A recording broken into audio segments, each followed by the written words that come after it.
Bismillahir Rahmanir Rahim. Alhamdulillahi Rabbil Alameen. As-salatu was-salam Nabi Kareem Muhammad wa ala alihi tayyibin wa sahbihi salihin. Let me greet you the Islamic greetings of peace. Assalamu alaikum wa rahmatullahi wa barakatuh. May the peace and blessings of God be upon you all. I'd like to thank the University of British Columbia and NYM Inc. for inviting me to talk about this topic entitled Call of Duty Operation Stereotype Demolition. I can assure you that this lecture will not be unveiling a new expansion pack for a popular war computer game. So sorry gamers. And no, despite the fact that the poster of this event has a soldier on it, I will not be teaching you how to use an AK-47 or M16 or joining Al-Qaeda. Besides, I forgot the Al-Qaeda registration forms at home. So my apologies to CSIS agents who've come in the audience for a wasted trip. If anyone does actually want to go to a place where they can find readily available automatic weapons and experience a hostile and dangerous country where up to 16,000 people die of gunshot wounds every year, you can always take a road trip south of the Canadian border. Today I'll go through some stereotypes and misconceptions of Islam, which you have probably heard in the media, from the mouths of politicians, Islamophobes, and of course, worst of them all, Hollywood. This lecture will basically challenge 5 stereotypes or misconceptions. One of them is the belief that Islam wants to convert the world to its religion by force using jihad. Secondly, that Islam is violent and jihad is about killing non-Muslims just because they are not Muslim. The third misconception is that Islam oppresses non-Muslims living in Islamic lands by dint of the Sharia. The fourth one is that Islam oppresses women, and the fifth one is that Islam creates backwardness or backward countries. Now, before I discuss any of these misconceptions, I think I want to elaborate what Islam is before I elaborate on what Islam isn't. The word Islam comes from an Arabic root, or the same as istislam, which means to submit, also comes from shares the same root as is the Arabic word salam, which means peace, which you hear Muslims greet each other with. Assalamu alaikum, peace be upon you, or Pax Vobiscum if you're Catholic. As such, Islam is nothing more than submission of oneself to God, like everything in the universe submits to God by following the natural laws of creation. If anyone studies physics or chemistry or biology here, you are studying the natural laws of creation and how each of creation obeys or submits to God. And likewise, as human beings, we are also a created thing, and our submission to our own natural law, which was ordained upon us, is what we call Islam.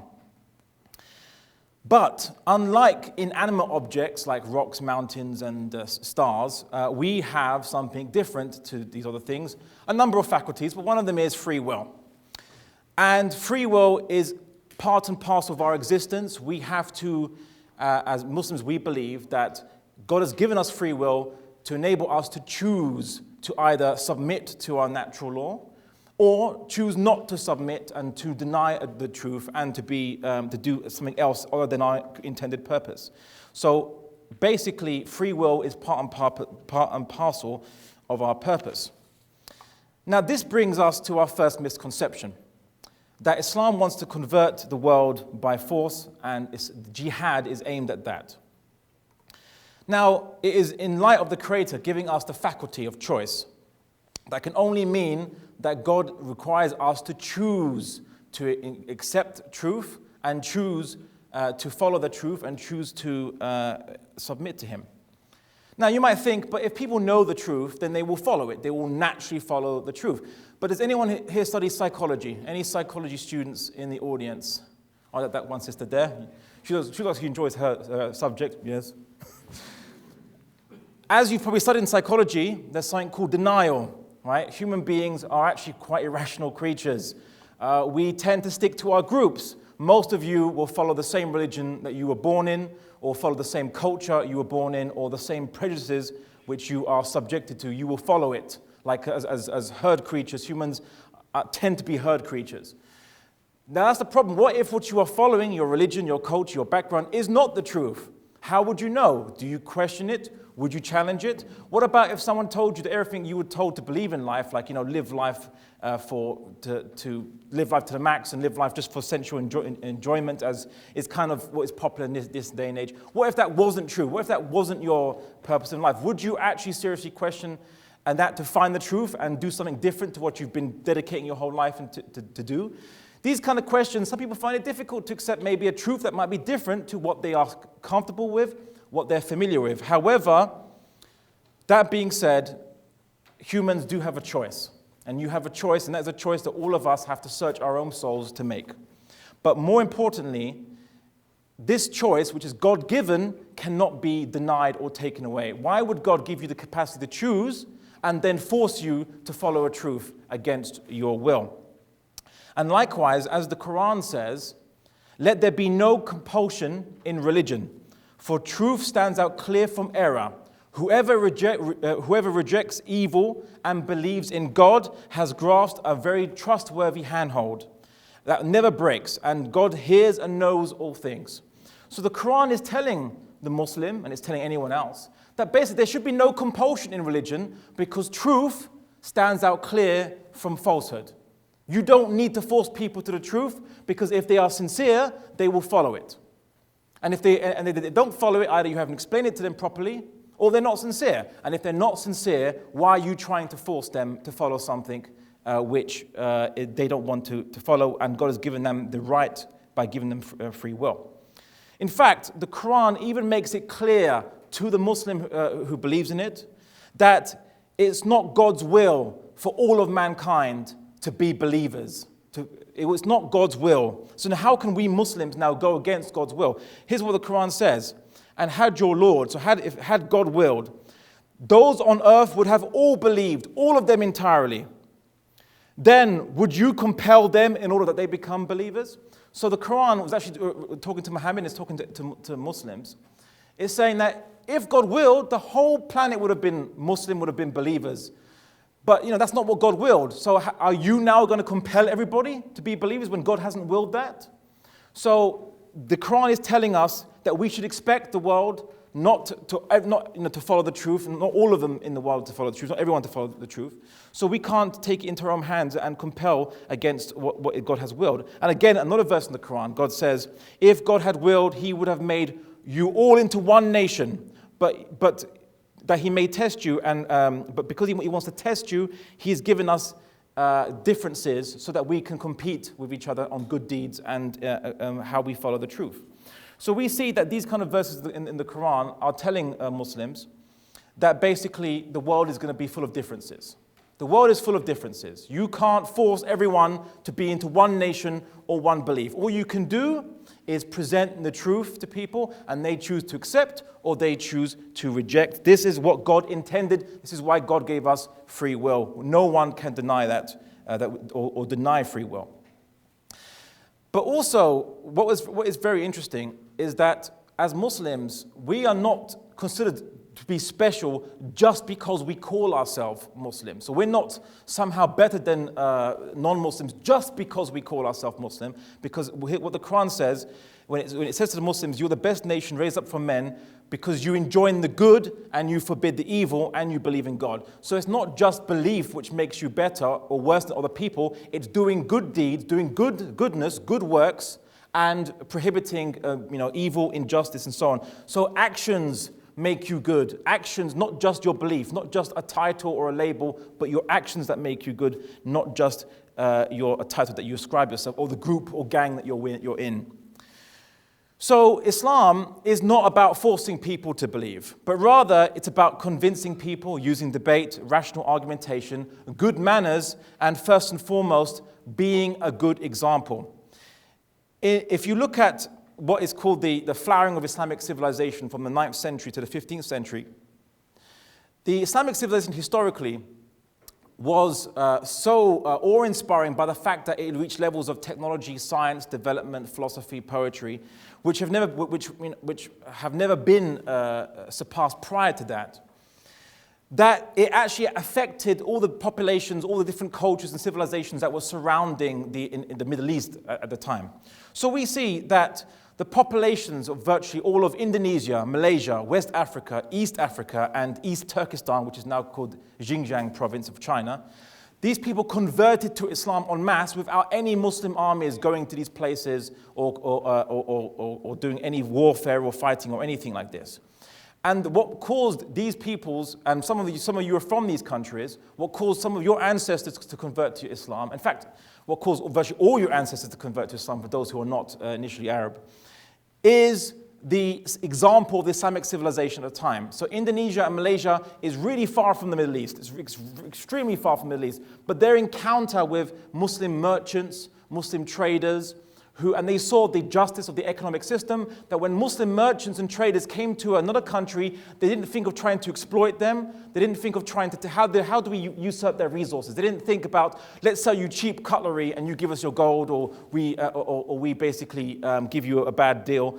It was civilized, it was just, it was fair, and they saw that and they were impressed and they converted to Islam. So the thing that has converted people to Islam the most has actually been the good example of Muslims historically. Not as people would tell you, as Islamophobes would tell you, or the media would tell you, by the sword. Islam was spread by the sword, like it's somehow some synonym for cream cheese. You spread it on your toast. So spread it. Yeah, butter was also spread by the sword as well. Well, butter knife. Anyway, so I think a question is, then where did this idea that Muslims are expansionist and they want to basically conquer the world and force people to follow their law system or force people to follow their religion, where did this actually come from? Well, if you actually look at who's saying this or where this kind of narrative is coming from, it's actually a projection of a lot of the European mindset, because you know what, if you study psychology, right? For those some of you who have studied psychology, there's something called projection, where you project onto someone else what is within yourself or within your history or your bad experience or whatever. And if we look at European history, we saw that they launched crusades against the Middle East and against Eastern Europe as well. They forced pagans from Eastern Europe to be Christian at the point of the sword. They massacred Muslims and Jews in the Middle East. They forced converted people in Spain and Portugal, where I actually come from, to Christianity on pain of death. I have some of my friends in Portugal. He was showing me one of his family heirlooms, which is 800 years old. It's a family heirloom of his. He's a Christian, he's a Catholic, but when he saw it, I saw a Jewish Star of David on the family heirloom. His family are actually of Jewish ancestry, but they were forced converted into Christianity on pain of death. So what we see, Europe has done this. Not only was it just forced conversions of Catholicism on many natives around the world, from South America to North America to the Indies, but we also see that even in this current day and age, we see the idea of the West going to other countries and forcing their systems onto other people. So forcing democracy on people, bombing people for democracy, fighting against communism and pushing forward their a Western capitalistic system or a liberalistic system. This happens to this very day, where they say you can actually invade a country to spread your own system. So when they see Islam and they say, oh, Islam is a comprehensive way of life, they say, oh, well, they want to do what we want to do. If they had power, they'd do exactly what we do. And they've projected onto Islam exactly what they have done historically to many countries. And the reason why they project onto others, the reason why they want to spread the ideology by force is because in the current Western ideology, which is you could say political individualism, sometimes it's called capitalism, it's economic aspect, or in liberalism, or it goes by different names. They argue that since freedom and liberty, or their understanding of freedom and liberty, everyone believes in freedom and liberty, but we have our own, each culture and civilization has their own understanding of that. But the Western understanding of freedom and liberty is kind of unilaterally declared to be universal. So every human has a right to the Western concept of freedom and liberty. So if any state is not ruling by the Western concept of freedom and liberty, then it is an illegitimate state and can be invaded, and its regime can be overturned, and the people will, as Rousseau said, we will force people to be free if they don't want to. Now, if I said Sharia is universal, everyone has a right to be under Sharia law, therefore we're going to conquer every country and force people to have Sharia because it's their right to have Sharia upon themselves, whether they like it or not. I would sound like a totalitarian. I would sound like someone who is expansionist, who wants to force people into my way of life. But this is precisely the rhetoric of Western politicians when they talk about other people's countries, how they want to change these countries. The only countries they can't change are those who are too military powerful, like China. Yeah, try spreading democracy there. Good luck on that one. Anyway, so Islam does not believe in forcing its system on other people, and I will get to a bit more on that bit later. But of course, Muslims aren't pacifists. Islam isn't a pacifistic religion, but it aims at creating peace, and I will show you how it aims to create peace. So I think the question is jihad. What is jihad? What do we mean by this? Now, of course, in the Arabic language, jihad, or comes from the root jahada, which kind of means to struggle.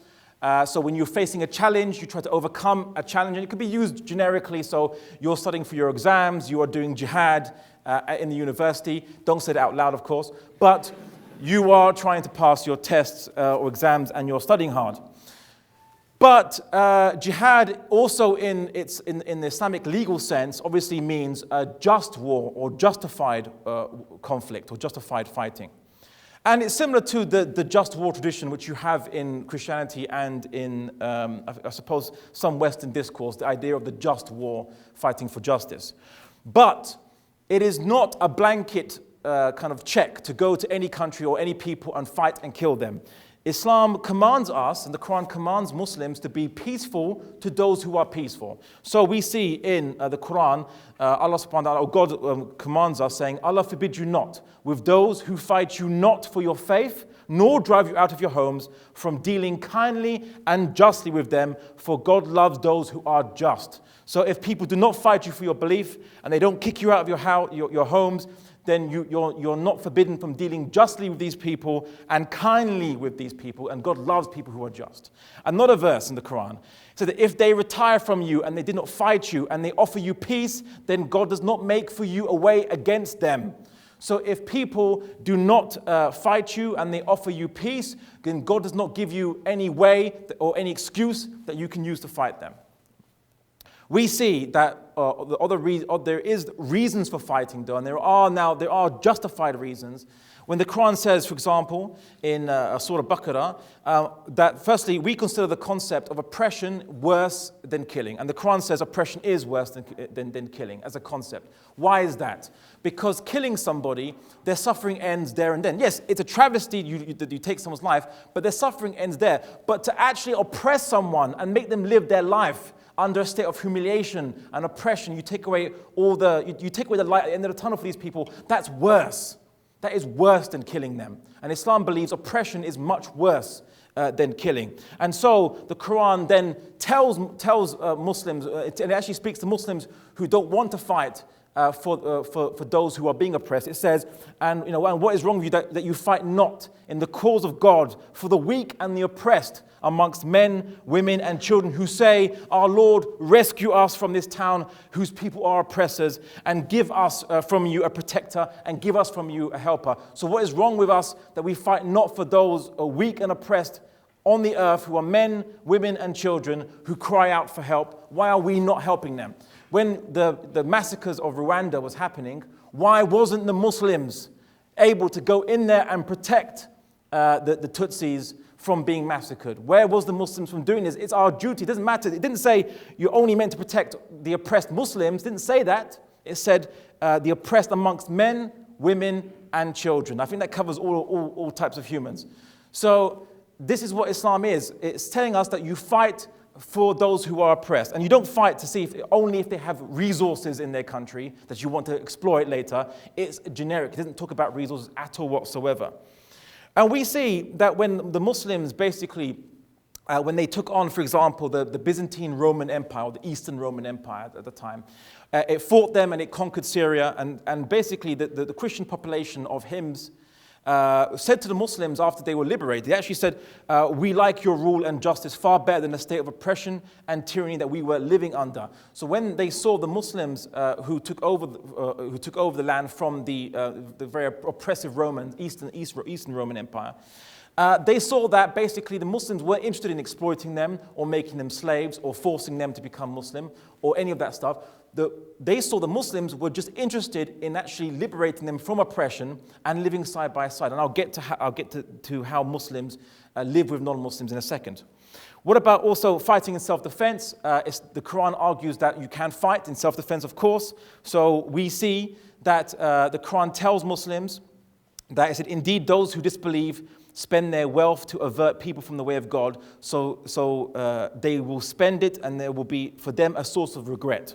And then they will be overcome, and those who have disbelieved, obviously, and then it says that they will be punished. But then it says, say to those who have disbelieved, if you cease, your past will be forgiven. But if you return, then the examples of those who've been punished before you, are basically already there. So it says to them, if you cease what you're doing, your past will be forgiven. But it says, and fight them until there is no more oppression, and until basically the Muslims can follow their religion without fear of persecution. So until the religion, all of it is for God, and if they cease, then indeed Allah is seeing of what they do. So the Quran is telling us as Muslims that if you're fought for your belief, so if people attack you for your belief, or they kill you for your belief, or they force you to cease being a Muslim, you can fight to defend yourself against those people. And you can tell them, if they stop, then you'll stop. But if they continue to attack you, then you obviously have the right to defend yourself, and everyone believes in the right of self-defense.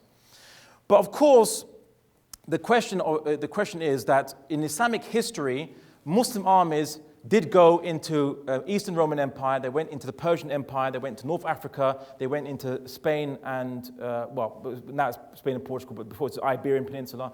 So the Muslim armies obviously spread to different parts of the world. And what were they doing? What were they actually trying to achieve? So they're not forcing people to convert to Islam, and historians testify to that non-Muslims were not told to convert to Islam or forced or coerced in any way. So then what was the point of these Muslim armies going to different lands? What did they actually do in these different lands? Well, firstly, the Muslims actually faced hostility from the Eastern Roman Empire, or the Byzantines, and the Persian Empire. And so when the Battle of Tabuk, or rather it was the campaign of Tabuk, the Prophet Muhammad ﷺ heard of a Roman expedition coming down to attack this nascent Muslim state, which was just being given birth to in Arabia. So they went to Tabuk, they didn't find any Romans there, but basically the Romans had heard of the Muslims and they didn't like being challenged by this new religion that's coming in Arabia. And of course the Persian Empire, which was having a fight with the Eastern Roman Empire for many, many years, they tried to also kind of use the Arabs as a proxy in their war, and they didn't like anyone disrupting that balance. So what happened was with the Muslim armies basically facing these two threats from these two empires which had been fighting each other, had been oppressing their subjects. The Muslim armies engaged both these empires, and basically, it didn't wipe out the Byzantine Roman Empire, but the Persian Empire, in terms of the structure, the imperial power, was changed. The Zoroastrian population, who were Zoroastrians, were not forced to leave their religion or their belief, but the hostility, the threat was removed by these empires being pacified in that sense. They were demilitarized. And in that sense, the Quran and the teaching of the Prophet Muhammad ﷺ basically tells Muslims that, yes, if there is a threat from a nation or a country nearby, whereby this nation has shown hostility and has a military threat, that you can demilitarize them. But you don't go to the civilian cities, you don't attack the civilians, you don't touch the civilians, you don't change their law system, you don't deal with their economics or take their resources. You literally just demilitarize the state. You basically demobilize their army, and the soldiers can go back to being civilians, and the state will be under Muslim security. And that's pretty much what the Islamic armies did.